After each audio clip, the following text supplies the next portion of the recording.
Praise the Lord. ദൈവനാമം മഹത്വപ്പെടുമാറാകട്ടെ. വിശുദ്ധ വേദപുസ്തകത്തിൽ നിന്ന് ചെറിയൊരു ചിന്ത പങ്കുവയ്ക്കുവാൻ ദൈവനാമത്തിൽ ശരണപ്പെടുകയാണ്. ചിന്തയ്ക്ക് ആധാരമായി തിരഞ്ഞെടുത്തിരിക്കുന്ന വചനം ലൂക്കോസ് വിശേഷം 5-ാം അധ്യായം അതിൻ്റെ 1-ാമത്തെ വാക്യം. യേശു ക്രിസ്തു തൻ്റെ പരസ്യ ശുശ്രൂഷാവേളയിൽ ഗന്നേസരത്തു തടാകത്തിൻ്റെ കരയിൽ നിൽക്കുമ്പോൾ പുരുഷാരം ദൈവവചനം കേൾക്കുന്നതിന് വേണ്ടി യേശു ക്രിസ്തുവിനെ തിക്കിത്തിരക്കിക്കൊണ്ടിരുന്നു. എന്തിനു വേണ്ടി ആ പുരുഷാരം യേശു ക്രിസ്തുവിനെ തിക്കിത്തിരക്കിക്കൊണ്ടിരുന്നത് എന്നറിയണ്ടേ? ലളിതമാകുന്ന ഭാഷാശൈലിയിൽ ഒറ്റ വാക്കിൽ പറഞ്ഞാൽ ദൈവവചനം കേൾക്കുന്നതിന് വേണ്ടി. ശ്രദ്ധിക്കണമേ, പുരുഷാരം ദൈവവചനം കേൾക്കുന്നതിന് വേണ്ടി യേശു ക്രിസ്തുവിനെ തിക്കിത്തിരക്കിയതുപോലെ, ഉത്സാഹിച്ചതുപോലെ കർത്താവിൻ്റെ രാജകീയ പുരോഹിത വർഗമായിരിക്കുന്ന നമുക്ക് ഓരോരുത്തർക്കും ദൈവവചനം കേൾക്കുവാനുള്ള ഒരു ഉത്സാഹമുണ്ടായിരിക്കണം. ഇന്ന് പലർക്കും ഇല്ലാത്ത ഒന്നാണ് ദൈവവചനം കേൾക്കുവാനുള്ള ഉത്സാഹം.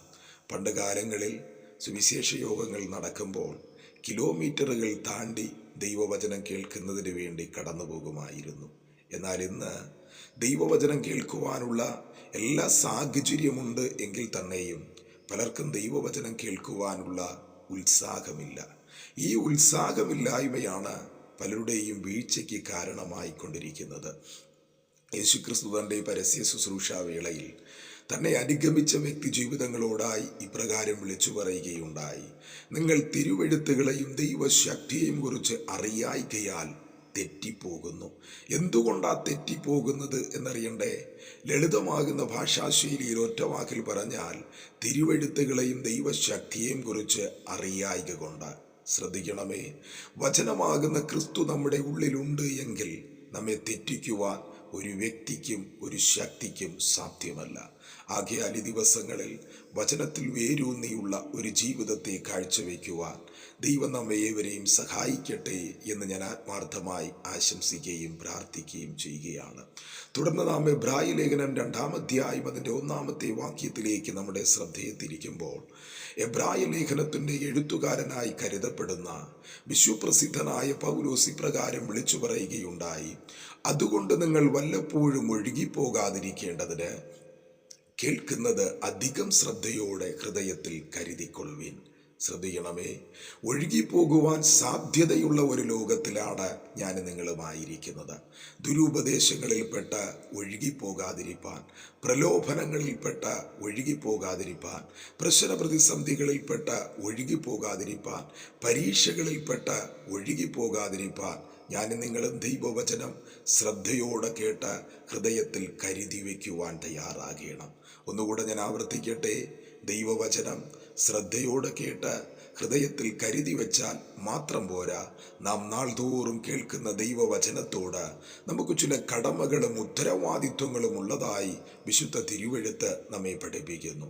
ദൈവവചനത്തോട് നമുക്ക് എന്തൊക്കെ കടമകളും ഉത്തരവാദിത്വങ്ങളുമാ ഉള്ളത് എന്നറിയണ്ടേ? ആവർത്തന പുസ്തകം 6-ാം അധ്യായം അതിൻ്റെ 6-ാമത്തെ വാക്യത്തിലേക്ക് നമ്മുടെ ശ്രദ്ധയെ തിരിക്കുമ്പോൾ അവിടെ ഇപ്രകാരം രേഖപ്പെടുത്തിയിരിക്കുന്നു: ഇന്ന് ഞാൻ നിന്നോട് കൽപ്പിക്കുന്ന വചനങ്ങൾ നിന്റെ ഹൃദയത്തിലിരിക്കണം, അവയെ നിന്റെ മക്കൾക്ക് ഉപദേശിച്ചു കൊടുക്കണം. നീ ഇരിക്കുമ്പോഴും എഴുന്നേൽക്കുമ്പോഴും കിടക്കുമ്പോഴും വഴി നടക്കുമ്പോഴും അതേക്കുറിച്ച് സംസാരിക്കണം. ദൈവവചനത്തോട് എന്തൊക്കെ കടമകളും ഉത്തരവാദിത്വങ്ങളുമാണ് നമുക്കുള്ളത് എന്നറിയണ്ടേ? ഒന്നാമതായി, ദൈവവചനം ശ്രദ്ധയോടെ കേട്ട് ഹൃദയത്തിൽ കരുതി വയ്ക്കുവാൻ തയ്യാറാകണം. രണ്ടാമതായി, ശ്രദ്ധയോടെ കേട്ട് ഹൃദയത്തിൽ കരുതി വച്ചിരിക്കുന്ന വചനത്തെ ദൈവം നമുക്ക് ദാനമായി തന്നിരിക്കുന്ന തലമുറകളിലേക്ക് പകർന്നു കൊടുക്കുവാൻ തയ്യാറാകണം. മൂന്നാമതായി, ദൈവവചനത്തെക്കുറിച്ച് നാം സംസാരിക്കുവാൻ തയ്യാറാകണം. ഞാൻ എൻ്റെ വാക്കുകൾക്ക് വിരാമം കുറിക്കുവാൻ ദൈവനാമത്തിൽ ശരണപ്പെടുകയാണ്. ഈ ദിവസങ്ങളിൽ ദൈവവചനത്തിന് പ്രാധാന്യം കൊടുത്തുകൊണ്ടുള്ള, വചനത്തിൽ വേരൂന്നിക്കൊണ്ടുള്ള ജയകരമാകുന്ന ഒരു ക്രിസ്തീയ ജീവിതത്തെ കാഴ്ചവെക്കുവാൻ ദൈവം നമ്മെ ഏവരെയും സഹായിക്കട്ടെ എന്ന് ആത്മാർത്ഥമായി ആശംസിക്കുകയും പ്രാർത്ഥിക്കുകയും ചെയ്തുകൊണ്ട് എൻ്റെ വാക്കുകൾക്ക് വിരാമം കുറിക്കുന്നു. ദൈവം നമ്മെ ഏവരെയും ഐശ്വര്യമായി അനുഗ്രഹിക്കട്ടെ. ആമേൻ.